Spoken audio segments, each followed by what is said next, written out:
Hey. How's it going? Good. Hey, nice John, to meet you. How you doing? Nice to meet you as well. Well, come for practice? Yeah, it was a good one. How'd it go out there? How was the mood?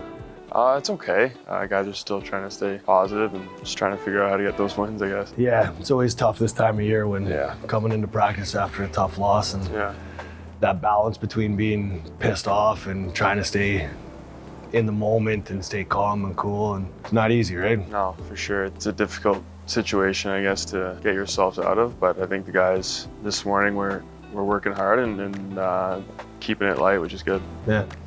Who are the guys now on this team that kind of rally the troops in these type of situations in the dressing room, on the ice, the leaders, the guys that you look to see how things are to be done? Yeah, well, I think for me as a rookie and a new guy, I think everyone's been great so far, but a guy like Brendan Gallagher, Shea Weber for sure, he's very vocal as a captain and very positive, and even Carey Price, even though he's a goalie, he's still light, and you just feed off him on the ice too, for sure. It's funny, those guys are all BC guys too, eh? Oh, it's weird. You know, West, yeah. And they all, well, Carey and Shea live in Kelowna, that's where I spend my summers, and I don't know if you know Gally lived with me. Well, I've known Shea. Yeah, we can talk about that. But I've known Shea, we played junior hockey together. Yeah. He was my D partner for a couple years there, and we've been training partners and buddies. That's almost pushing 20 years now. I've known him a long time. You're lucky to have him as a teammate, as a leader. I mean, that's the one guy that I still even look up to, even though he's younger than me, and the way he prepares, the way he trains, his attitude, his outlook, the professionalism, right? Like, and you definitely don't want to be going against him either. So it's nice to have him on your team. Watch him in the weight room. It's crazy. Oh yeah, he's a big boy. That's a big man. Yeah, we always laugh about it now because the coaches were scared of him. I'm certain our coaches were scared of him. So whenever he'd be snapping, they'd come by and kick me in the back and say, "Hey, get him to calm down." And I'd be like, "I'm not doing that. Like that's not my job, you know. Like look at this guy. I'm not. Let him do his own thing. I'm not going to get involved with that." Where I think now, I think he's a lot more mature, and as we all do as we get older. Yeah. He knows that. I think he knows his limit or where to cool it. Keep things in check. Yeah. And Gally, you said, how is he to you? I mean, you guys are both forwards. You kind of play a gritty style game. I think, well, for me, my first game, I was sitting right beside him, and he just welcomed me in and made me feel comfortable for that first game. And then just at practices and before games, he's keeping it light, but you can see he's a competitive guy too, and he likes going at it with guys, even in warm-ups with soccer. He's battling guys, and it's someone he's been in the league for so long, and he's still so hungry and so competitive off the ice, on the ice, and he's still having fun with it too. So he's one of those guys that you look up to and you feed off of, for sure. Yeah, no doubt, and it's almost surreal sitting here having this conversation with you about him. You know, he's been in the league so long and someone you look up to, and I get it. He's an absolute guy that players coming in should look at and say, this is how you do it. Yeah. But it's funny because he came in, you know, I was the older guy, and to think that he's grown into that position, I still kind of snicker at it because in my eyes, he's still like a little brother to me, you know, that hasn't quite matured there yet. Well, how was he as a young guy, as a rookie? He was green, he was raw, but he was just the best guy to be around. Like, you know, when I first told my wife, I said, you know, we're gonna have a kid that's gonna make the team, he's gonna come live with us. I'd already told the coach it was okay, so my wife didn't really have a choice at this point. I don't know how she really felt at the time. She always supports me, so she said, okay, we'll see how it works. And he just fit right in, right? Yeah, like he just felt like a part of the family. Like a little brother. And my wife still talks to him all the time. We still keep in touch with him. And it's funny, we look at him as, like I said, like a little brother. I still text him after games if I see him and like, what are you doing? Why would you do that? Or why are you taking that extra 30 seconds on the ice? Like, get off. I've told you that before. You know, like we still talk about stuff like that. So it's funny to think that now he's that guy that you'll probably have that relationship with, you know? And well, yeah, I think for me and all the other young guys that are coming up or are playing there now, they, especially forwards, they're looking at a guy like that who is so successful on the ice, but they look to him off the ice too for help and guidance and feedback and some support too. Yeah, that's cool. I live with Josh Brook in Laval right now, so I'm kind of the older brother for him, I feel like, because I'm 3 years older than him. But I like being at both ends. I like being the younger guy that can feed off the older guys too. But I also in college too, when I was a senior, I felt like I was one of the guys that should lead by example and then help those younger guys out if they need help with anything, really. So and I think those are the type of things that almost get forgotten and lost in how important that is to a team having success, and is guys that understand that. Know that it's not just about themselves, it's about helping a new guy out or a young guy that comes up, making him feel comfortable. I tell a story all the time. I had a guy, Scott Hannon, when I was a rookie, that took me in and, just kind of shows you the ropes, right? How to act, how to prepare, how to keep your mouth shut in the dressing room when you're a young guy, things like that. He taught me that I think carried a long way, and how important that is as a veteran to do that for a young guy. And you recognizing that in college, and soon you'll be doing that in the NHL, right? There'll be young guys coming up and you'll remember, Gally brought me in and made it easy on me and made my life easy, and I could settle into my career, and it's almost like a pay it forward type thing. It's my job now to do it to the next crop. So yeah, absolutely. How do you find playing in Montreal for the Canadiens? It's been just a wild past 3 weeks for me. It's such a cool atmosphere at the rink. Just running out there, and for my first game especially, I just got chills, and every game it's so exciting here. You definitely feed off the fans. I mean, I've only played in a few other rinks, but this one's by far the best one. Right.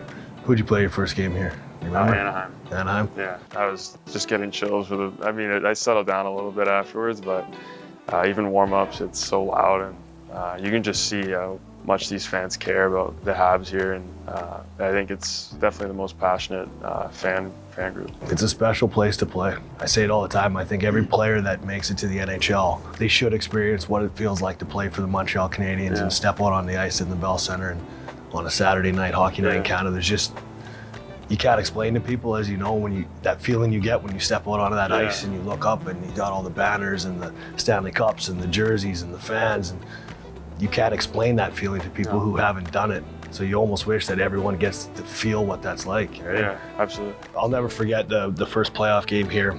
I didn't know, again, what to expect. And when you're sitting in the dressing room, you don't really hear the crowd. The doors are shut. You're kind of in your bubble in the room, right? But all of a sudden before warm-ups, you could hear something, and you're like, kind of, what's that rumbling? What's that noise? And they open the doors, and they're still not even out in the rink yet. And the noise that comes in, you can almost feel it come crashing into the dressing room.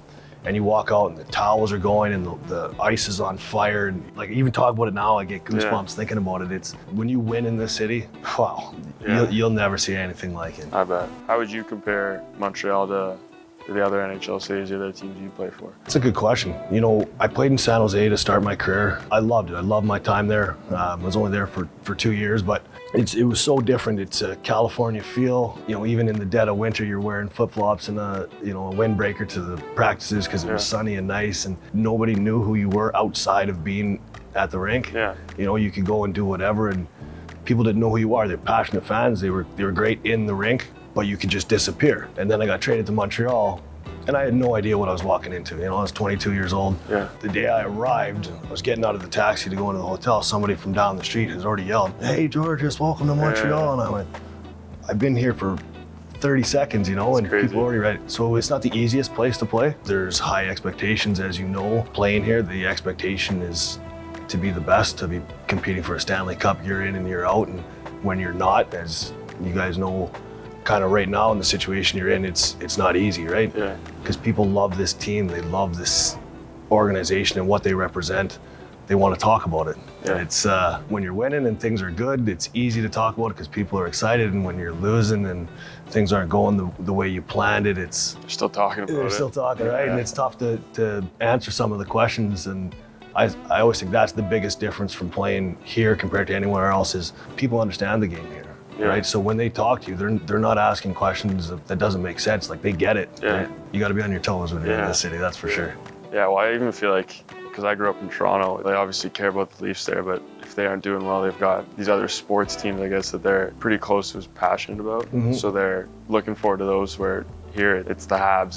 This is their city, and you can just feel that, and you're just in the building, or when you're walking around, you can just see it all around. I think the most important thing that I've learned with this team and these fans is they just want effort, right? Yeah. They just want a team that's going to go out there and put the work in and do what they can. And even if you're not winning games, I think at the end of the day, they'll respect the team and understand that, hey, you know what, they're playing.